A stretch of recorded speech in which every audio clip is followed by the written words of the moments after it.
Assalamualaikum warahmatullahi wabarakatuh. Pada pertemuan hari ini kita akan membahas tentang organ pencernaan pada manusia.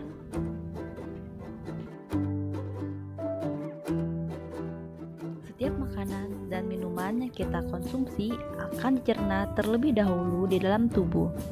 Ada yang diserap oleh tubuh dan sisanya akan dikeluarkan kembali dari tubuh. Dalam proses tersebut melibatkan berbagai sistem atau alat pencernaan yang ada di dalam tubuh manusia. Sistem pencernaan makanan berfungsi untuk memasukkan bahan makanan ke dalam tubuh. Bagian makanan dibutuhkan oleh tubuh untuk memenuhi kebutuhan energi dan zat-zat gizi seperti protein, lemak, garam, mineral, vitamin, dan air. Bahan makanan dicerna di dalam saluran pencernaan. Nah, berikut adalah organ-organ yang menyusun sistem pencernaan pada manusia. Simak dengan baik ya. Yang pertama, mulut. Mulut adalah tempat masuknya makanan ke saluran pencernaan. Di dalam rongga mulut terdapat lidah, kelenjar ludah, dan gigi. Lidah berfungsi sebagai organ pengecap dan membantu menelan makanan. Kelenjar ludah menghasilkan ludah yang mengandung enzim pitialin. Enzim pitialin ini berguna memecah zat tepung menjadi zat gula. Proses pencernaan yang melibatkan enzim disebut pencernaan kimiawi. Di dalam mulut terdapat gigi. Gigi berfungsi untuk menghancurkan makanan. Proses penghancuran makanan oleh gigi disebut dengan pencernaan mekanis. Ini adalah bagian gigi dan fungsinya. Gigi taring berfungsi untuk mengoyak makanan. Gigi seri berfungsi untuk memotong makanan. Dan gigi gerahan depan dan belakang berfungsi untuk menggiling makanan.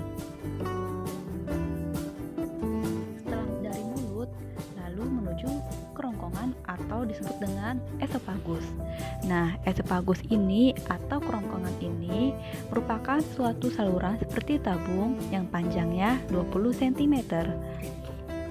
Kerongkongan adalah saluran penghubung antara mulut dan lambung. Di kerongkongan terjadi gerakan peristaltik, yaitu gerak mendorong makanan menuju lambung. Tujuan selanjutnya yaitu ke lambung. Lambung merupakan organ pencernaan yang paling elastis, berbentuk seperti kantong, terletak di rongga perut sebelah kiri atas. Di dalam lambung, makanan mengalami pencernaan mekanis oleh otot lambung, serta pencernaan kimiawi dengan bantuan enzim, yaitu ada enzim pepsin, renin, dan asam lambung atau asam klorida. Enzim pepsin berfungsi memecah protein menjadi pepton. Enzim renin berfungsi memecah protein susu menjadi kasein. Dan asam lambung atau asam klorida berfungsi membunuh kuman dan mengasamkan makanan. Setelah dari lambung, maka makanan menuju usus halus. Nah, usus halus ini merupakan usus terpanjang di dalam saluran pencernaan. Panjangnya yaitu 6-7 meter. Di dalam usus halus terjadi proses pencernaan kimiawi dan penyerapan sari-sari makanan.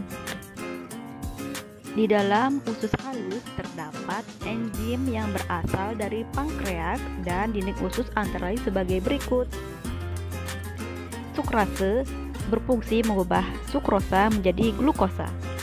Enzim lipase berfungsi mengubah lemak menjadi asam lemak dan gliserol. Maltase berfungsi mengubah maltosa menjadi glukosa.